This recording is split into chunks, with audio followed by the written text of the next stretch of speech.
There is no greater fulfillment than putting a smile on someone's face, and that's exactly what he does.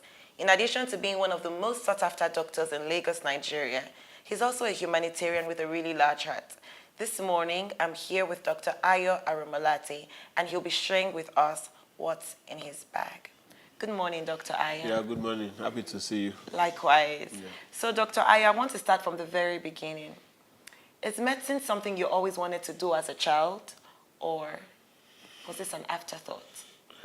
Definitely, when I was growing up, I had a lot of things. Yes, being excellent in class from primary school till secondary school. Now, it's just normal for every child that is doing well in science class to believe that the best thing to do is medicine, because that's what you are being told as a child, that, okay, you have to be a doctor and things like that.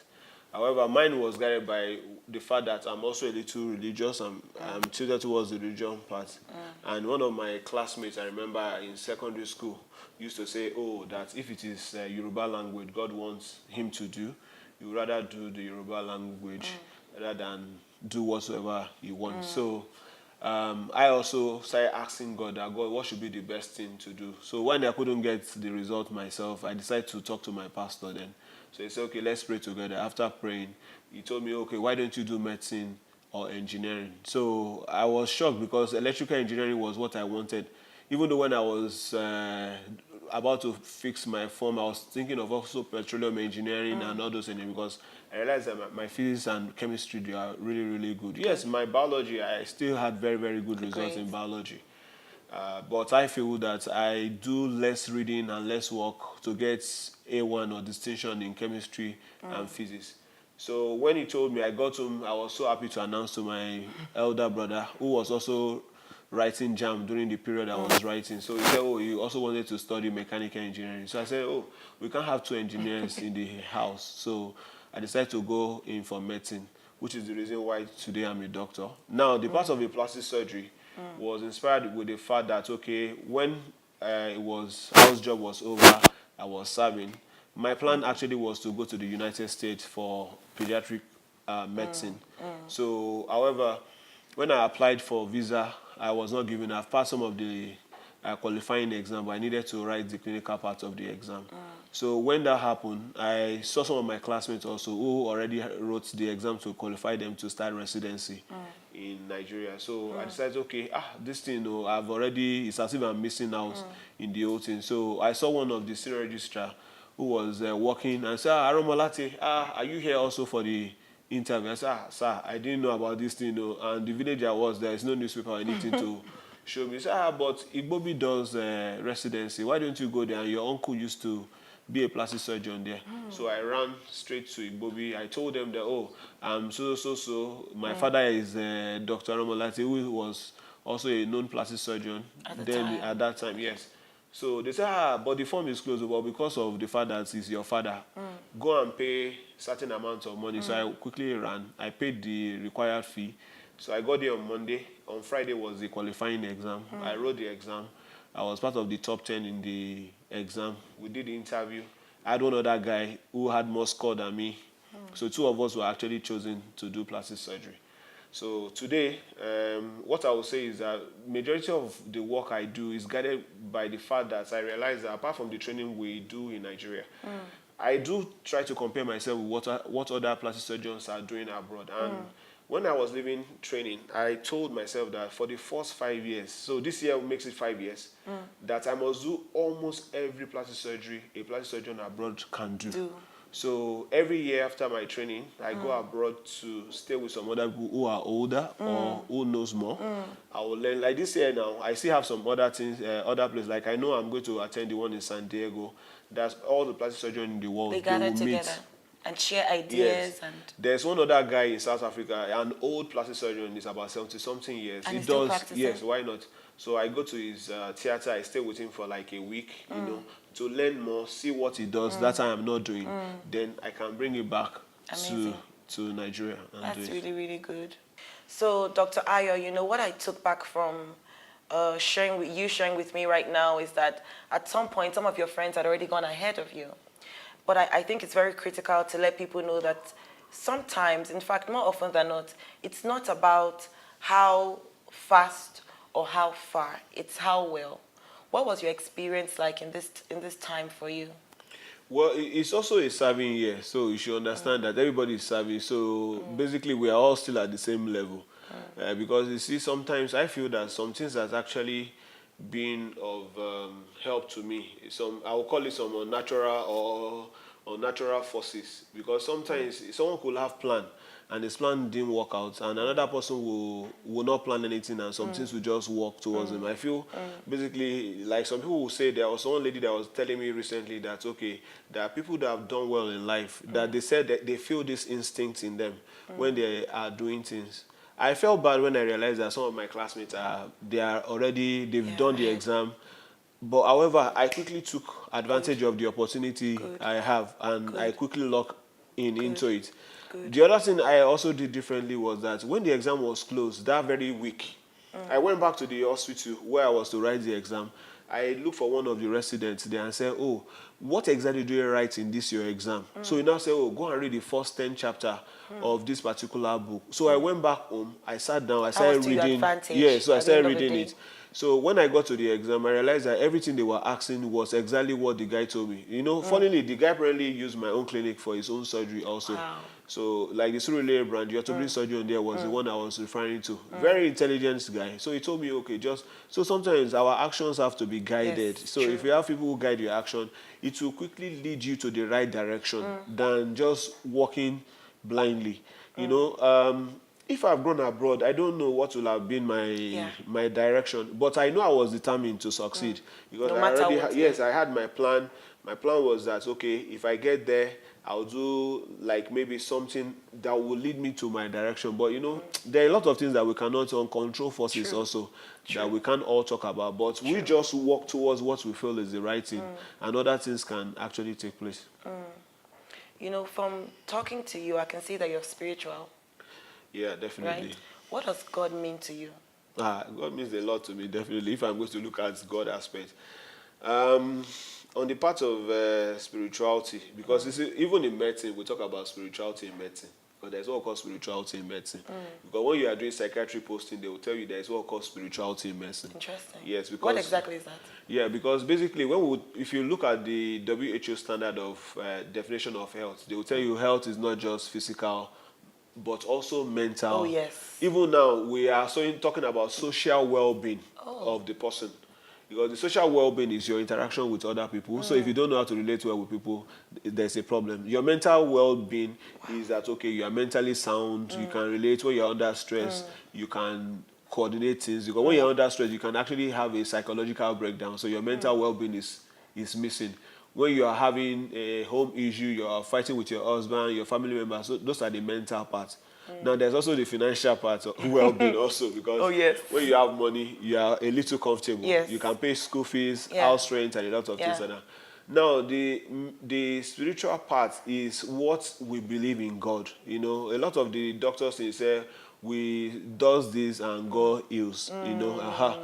So there's a part of human that when the spirit is not there, there are so many other things you cannot do. So then, you know, based on what you believe in. That's absolutely true. So based on what you believe in, you apply that, you pray to the supreme being that you believe that's the one guiding all your action. Then in that way, you'll be able to know what's the right thing to do or the right step to take when it comes to every action. Got you. Dr. Ayo, Grandville is huge right now. Can you tell us some of the other work that goes on here apart from, you know, cosmetic surgery? Because that's what you're well known for at the moment. Yeah, I would say Grandville is not huge yet because there's a bigger vision. Wow. Yes, there's a bigger vision. So I would say, well, we are getting there. When we say you are huge, it means that you have to be as big as John Hopkins.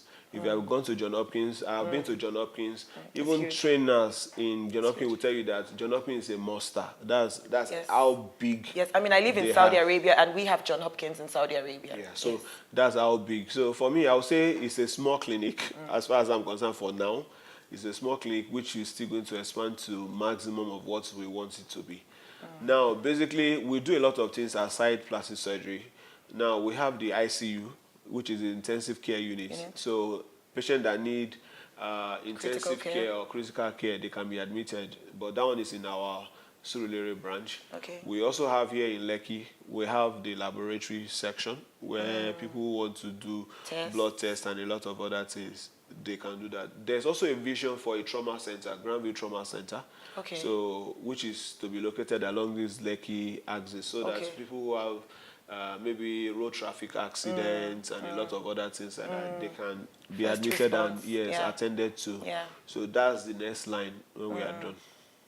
Dr. Ayo, you know, your story is very encouraging, but I want to touch on how you started to encourage other business owners there. Can you tell us a little bit of your experiences starting your company and some of the challenges that you faced? Well, I would say it's a long story looking at how I started, because part of the reason why this company came into being was because I was, let me say, I was battered by the system. When I was writing my final qualifying exam to become a fellow of plastic surgery, I had a lot of challenges with the exam. Well, for me, I feel sometimes when I look back, I felt that I was maltreated during the exam. I felt that... Why so? Well, you know, this is a professional exam. Sometimes you might feel that maybe examiners are not doing what you feel is the right thing to do. I feel sometimes some people just want to punish you for some reason that are not well known to you. So when my decision to travel abroad was, I would say, kaput. So I decided to start Grandville, because my initial plan was that immediately I passed my exam in April, I was to leave the country in September maximum to go to the US to study laser. Then from there, I'll get my license in the States. I started, but that wasn't going to be. So when the whole thing, but then God showed me in my dream, because I do dreams and see-things, that there was a branch in Surulere, and I started having a lot of clients, and I even got tired of the surgery, because the surgery was so much I fell ill, which is basically what is happening now. But you started small. Yes. So how did I start? Previous year, before that time, I had one other guy that saw what I was doing. So he approached me and said, "Oh, I would like to invest in your business." So I said, well, this is what I want to do. He said he likes my vision. So January of the preceding year, I saw the vision. I was somewhere and I saw a guy, and I was telling him that, look, I'm a plastic surgeon now. In case he has any patients, be kind to refer the patients to me. So he now said, oh, he has one place in Surulere that he wants to let go, because they rented the place and they could not do business. So I said, okay, can you show me the place? So I went there. He told me that, okay, to get this space will cost me about, I think, 5 million. I didn't have up to 500,000 naira in my account. How did you raise the money? So what I did was that the other guy that said he was interested in my business, I called his attention that, look, I've gotten the space, but I don't have money. So he came, we inspected the place, we discussed with the guy and said, look, we'll pay you little by little. So the first month we'll give you 1 million, second month 980,000. Then subsequently we'll pay him 500,000. So what I did was that all the money I made in December of the previous year, I used it in buying table, chair, and things like that. Fix up the place. Yes. Then I got one guy to supply some medical equipment for us at like a loan kind of deal. So we started paying by. So while I was paying the other guy, I was also paying the other person that. So I could recall that very month when we started, our total gross earning for that month was, I think, 1,400,000. So definitely no salary for you.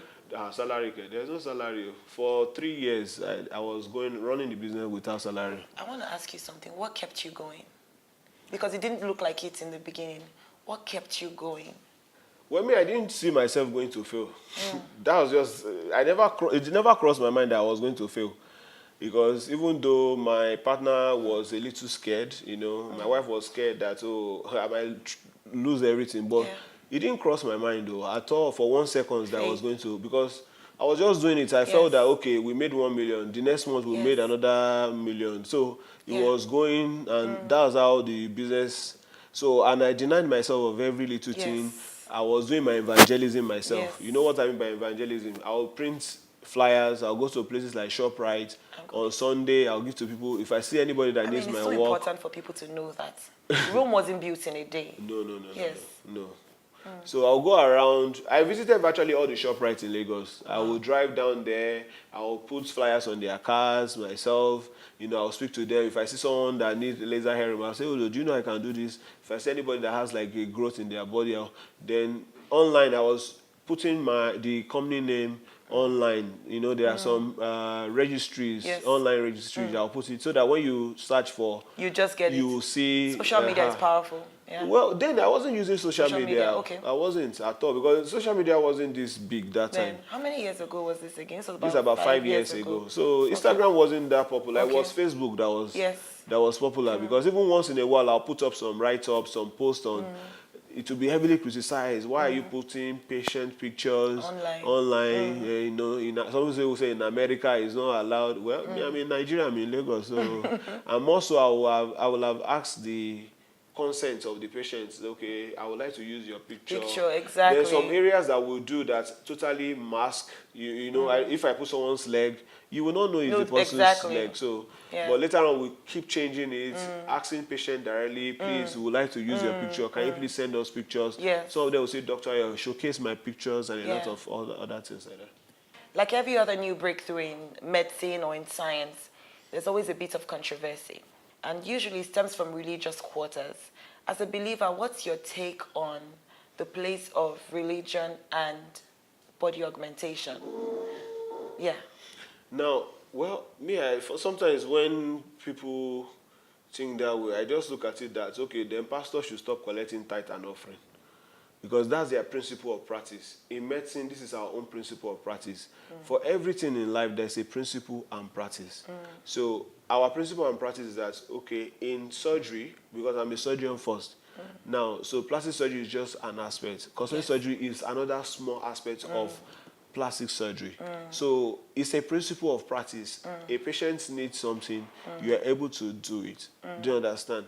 That is how we look at it. So if anybody is saying something about religion, I'll tell you then pastor or imam should stop collecting what they are calling principle, because they have a book that guides all their actions. We also have a book that guides all our actions. So are those books being followed? Yes. So I don't think anybody should cross into. So if this is your principle, follow your principle. This is the medical principle. We are following the medical principle. Fair enough. Fair enough. Dr. Ayo, a fatality was recorded recently, and I'm not sure if you're aware about this. I want you to tell everyone what the red flags are, especially for women who are looking to get work done. What are the red flags that should alert you that this doctor isn't qualified enough to, operate on you? You know, it's actually a very difficult situation. Why is it difficult? Because even in advanced countries, you still get a lot of either botched job or quack, doing or trying to do cosmetic surgery. I think sometimes when you're trying to look for cheap service, that's when you run into all this kind of problem. Now, I remember when the practice started, many people that come to the clinic will ask me, where's your certificate? Some will even say, oh yeah, show me your certificate. Which university did you attend? So after some time, I now start displaying the certificates, go online, look for me. Some will say, okay, we'll Google your name, we can't find anything about your name. Definitely, my name will not be there because nobody has written anything about my name and things like that. So now, how do you know a qualified doctor? Definitely, the first thing is that, just like it's said everywhere in the world, the person has to be a board-certified surgeon. Okay. A board certification. Now, board certification is in different areas, like we in plastic surgery is in plastic surgery. Someone can be a cardiothoracic surgeon. That's a board certificate in cardiothoracic, meaning that the person must have done residency. That's one. Because it's different in West Africa, is different from that of America. Got you. So in West Africa, you have two bodies that does that. We have the national body, which is the national postgraduate. Then we have the West African College of Surgeons. So those are the two bodies that can satisfy people. Got you. Now, we also have some other group of people who have decided as doctors to go and learn what to do. on some of these little procedures like Botox, derma fillers, and a lot of things like that. So you want to find out from them, okay, where did you have your training? What exactly have you done? Have you had any complication? A sincere doctor will actually tell you, okay, I've had this one before, I've had this other one before. I am not very versed with this, I'm versed with that one. So those are the things you have to ask the doctor, and you expect the sincerity. The other thing you can do is that you can Google the doctor's name and find out what exactly has been done, any reports on the doctor, and a lot of things like that. So, but oftentimes the best way of finding out is looking for people the doctor has probably done testimonies. one. Yes, so that Or one, in that way, you'll testimonials, be able okay. to know precisely. Have you ever said no to a client, and why? Or who is not eligible for body augmentation? Yeah, definitely I've said no to some people. One is that a teenager will not do Right. plastic surgery. Right. Except there's a health issue, because plastic surgery is actually a very big field. So I would say no. If a child is coming, or someone who's less than 18 is coming to meet me, or even someone who is like 21 years that wants to do a breast augmentation, because the principle guiding breast augmentation, as the silicone, is that the lady has to be 22. So you can't do breast augmentation for someone Why who's less so, than. though? Well, that's what is recommended by the manufacturer of the silicone implants. So I can say no to such a person. Okay.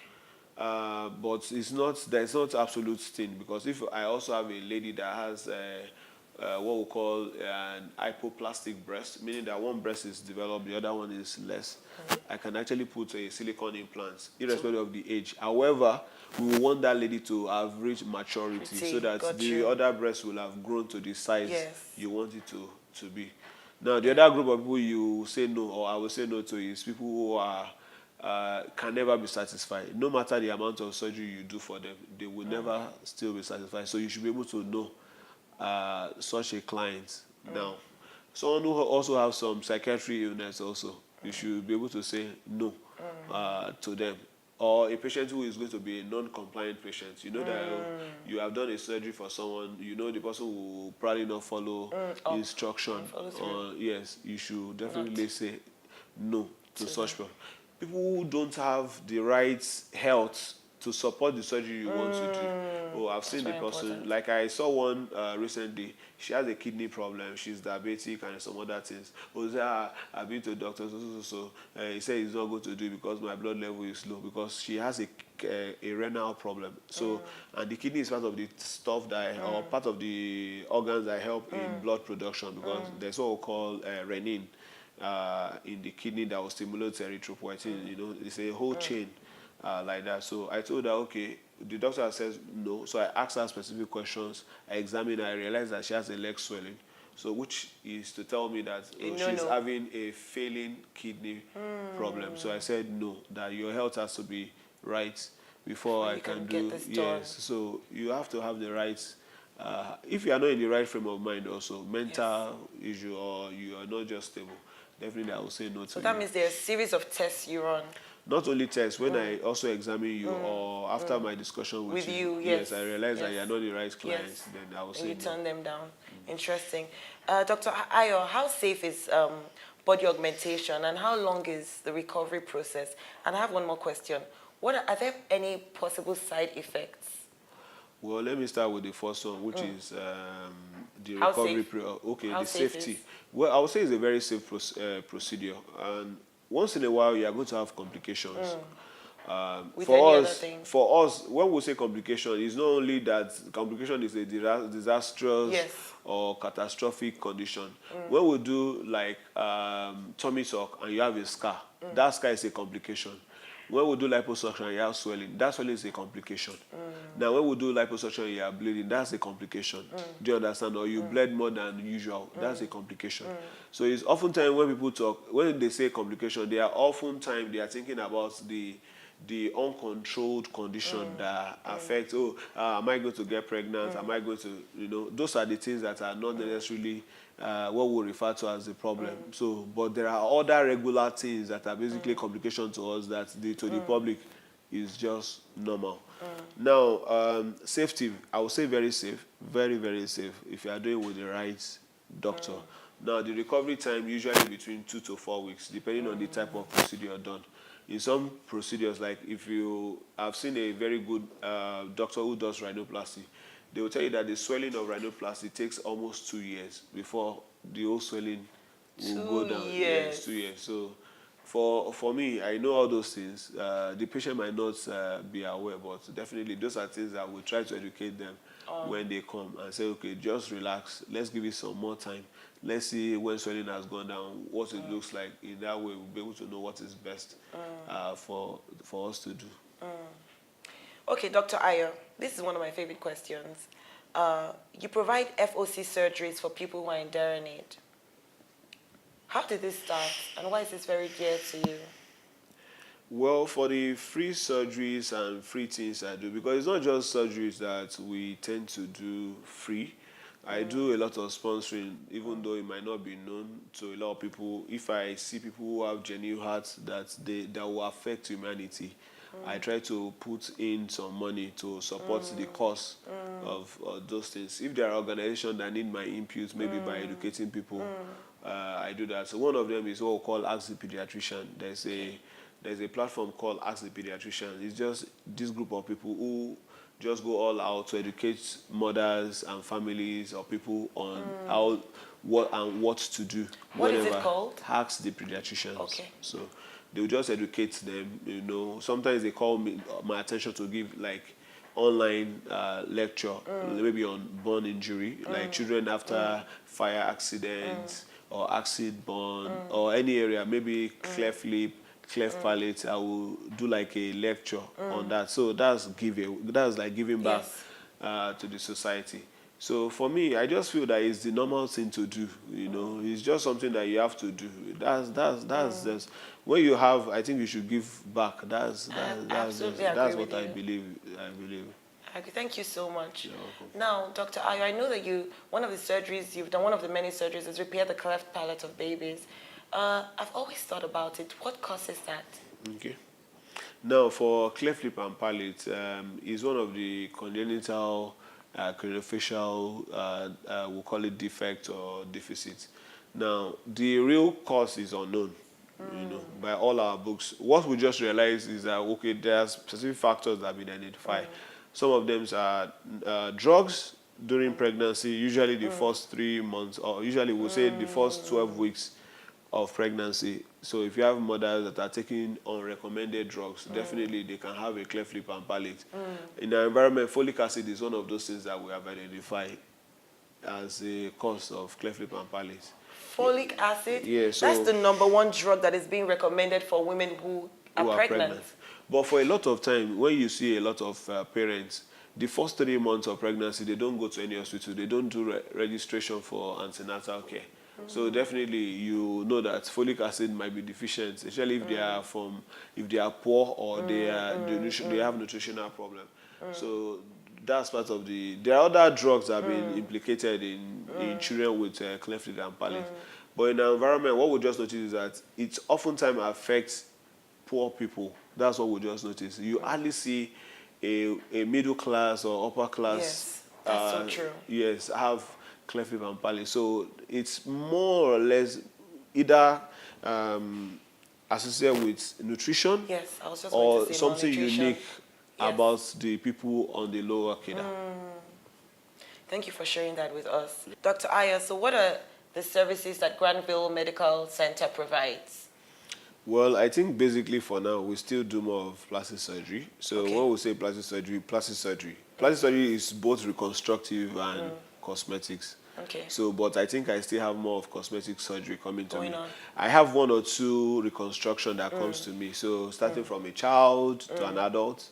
So starting from your crown of your head to the toe of your feet. So I can take care of virtually everything there. So like on the head, if you have like a cancer of the skin of the head, like in albino, I can take care of it. If it's the face, you talk about upper and lower eyelids. If it's the nose, rhinoplasty. The cheek area could be fillers, could be buccal fat pad removal. If it's the lip Botox. area, Botox. Well, we don't do Botox on the cheek. It's basically the forehead and the neck. Fillers on the nasolabia. Those get rid of wrinkles. Yes. Okay. So the other part is the lip. Someone can have a tumor of the lips. I can take care of the lips. I can reduce your lips also if it's too big. Some people have big lips. Yes, I've done like 3 or 4 of them. Oh, interesting. They have very big lips, and I reduced it. On the neck wrinkle, neck lift, that's possible. On the chest area, for men, breast, like men that has big breast. Big breast. For women, big breast, small breast, I can take care of it. On the abdomen, tummy tuck, you could also have a tumor of the abdomen, can be taken care of. Gotcha. In the Fibroids? no, I'm not a doctor of fibroid. That's an obs and gynae. Okay. So in the perineal area, patient can have a tumor of that area. A woman can have other things that affect the vulva area. It could be that, okay, the lip of the vagina, or which we call the vulva, is too long, it's too short, it's looking weak, it's looking not so fine. I can take care of those ones. There are also people who we call ambiguous genitalia, that they have intersex. You don't know which one, is it male or female. I can take care of that. In the thigh area also. Can I just quickly ask you a question there? Yeah. How do they know which they are? We'll know now. We'll check. You can do what we call chromosomal analysis. So you know if it's XY or XX, because your gene will tell us that if it's XX or XY. So we'll do gene analysis. Interesting. So that will tell you. Know. Interesting. Have you had any cases? Yeah, I've had one lady like that. I was even talking about it in the theater today. And what we noticed was that she has a testis, she has a full-blown, well-developed breast. There was no opening in the vagina. So when we do the ultrasound of the lower abdomen, we realize that she has rudimentary uterus. So that is to tell you that she's more of a female than a male. Because during your development in the womb, you will have the 2 sexes. Now, the hormone, which is either the Y chromosome, will dictate what hormones will produce Dominant. more. So that will develop the other structures in the body, and why the other one regresses. So because you have both X and Y. X is what makes us female, and Y is what makes us male. So that's that. Then the lower limb also could be a tumor, it could be an ulcer, it could be spider veins, it could be varicose vein, huge veins. On the foot, you could have a fractured foot, so I can take care of it. If it's an ingrowing toenail, there's what we call ingrowing toenail, I can take care of it. If it's a fungal nail infection, I can take care of it. So all those things can be done, apart from the laboratory service and the intensive care unit that we have. We also have some other doctors who work with us directly, the urologist, the orthopedic surgeon.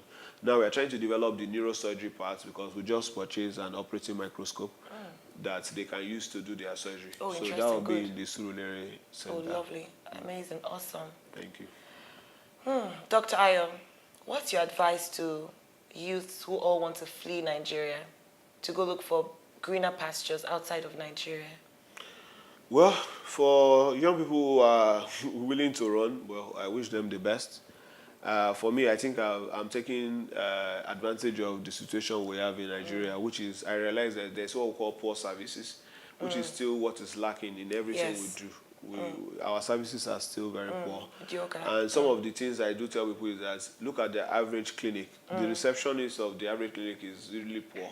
So if you want good service also, you must be ready to provide the right environment, and people will pay for your service. Yes, I agree with you, because coming in, your receptionist was very cheerful, very welcoming. Yeah, because we mandate that, we tell everybody this is very important. Call clients, talk to them. Because that's what, so all these Western countries, someone is working now to ensure that those services are provided. So if you do the same thing in Nigeria, definitely we will get to the same place those people are. And the other thing is that you have to reinforce yourself. What do you mean reinforce? You remember I said something about the first 5 years of my training. After training, I was going outside the country, and I'm still going outside the country to learn from those who keep being better, keep becoming better. Yeah. So it's part of those things. Then you must be ready to development. Yes, you must also be ready to do more. You know, I always tell people the human limit. We have to reach your human limit. If everybody is stopping at 4, stop at 10. Good. So you have 5 extra hours that other people are not doing, that you are putting into your own. So those there's still a lot, you know. Investing also, you have to invest. In yourself also. Apart from even yourself, the business itself. So it's not maybe when you now have a little money, you are driving the best cars and things like that. Your best car should be in your theater. Your best car should be in your hospital. That's the best car. Your best shoe should probably be your instrument. Yes. So those are the things, because Gotcha. after some time, those things will bring the Yes. same, that shoe that you Yes. want to buy, Yes. it will bring it back to you. Yes. And my last question for you, Dr. Ayo, you're a very busy man. I think you're the busiest doctor in Nigeria right now. I don't know. How do you unwind? Unwind. I don't know if there's anything like unwinding. What I know is that, okay, when I'm tired, I will go abroad for training. In that way, I know I'm not working during that period, Okay. so, and I'm learning from someone else. The other thing, maybe when I'm here, I go to the cinema.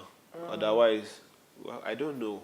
Maybe I will learn. What was I'm your trying favorite to learn. movie this year? What's been your favorite movie this year? This year, I think the best one is still Alita, and for me, it's still not to be compared to Avenger, last year Avenger. No, I'm talking about Nigerian movies, Dr. Ayo. Which one? Nigerian movies. Nigerian, wait. You haven't seen Chief Daddy or King of Please. Boys? I've said these things several times, even some of them when they come to in for consultation. I said until when they start producing something very intelligent. Okay, you have to see King of Boys. Well, I was told, but for me, I feel a lot of things are too average. That's my own problem. Because you need to beat my intelligence for me to say I am coming down to look at what you guys are doing. I respect them, not that I don't respect their work ethics and things like that, but there are specific things like all those action movies. Look at that Avenger, the amount of money these people spend, the graphics, and those are the things I want to see. No, but those guys, is it, that's my problem. It's technology, simply. Yes, Someone I just agree have with to you. pay attention to Yes. it and bring it home. Yes, And start. I agree with you. Everything is about comedy in Nigeria or drama. Where are the But that's what action our life movies? revolves No, around. but in we can do Nigeria. it. We can do it. You see Yes. police, when police is chasing, you see the camera going like this. That's what you see, and the next thing you see an accident on the road. I said, what exactly are we doing here? So we can improve on those things. That's what I'm saying. Yes, you know, I agree with you. and I think there are a lot of other factors that is affecting them. They say cinema, this and that, but also I think we should be ready to invest. Yes. Just like I was That's what saying. yes. Because I was told that I am not sure there's any movie in Nigeria that they spend 100 million on. For now, I don't think so. Amadebe, we'll get there. I don't think so. So that's what I'm talking about. So until when we get to that level, Yes. even internationally, people will realize and Yes. they will follow us. So, Dr. Ayo, before I thank you for coming on the show, we have a small gift for you because we know you hardly unwind. No, thank you. Thank you for spending time with Thank you us so today. much for the gift. Thank you. I hope you enjoyed it. It has a lot of teas from teas Saudi inside Arabia. because- So you can wow, just have a quick that's nice. snack in between your surgeries. Oh, I even thought it's the Aladdin jar that I can just and say, okay. Rob and something happens. and you just bring me some money. Thank you so much. Thank once you again. for having us today, Yeah, Doctor. It's been welcome. a pleasure having you on the show. Thank you so much. Thank you everyone for watching Wimb Wednesdays. My name is Barbara David. If you've enjoyed this video, please don't forget to comment, like, share, and subscribe. God bless you. Bye.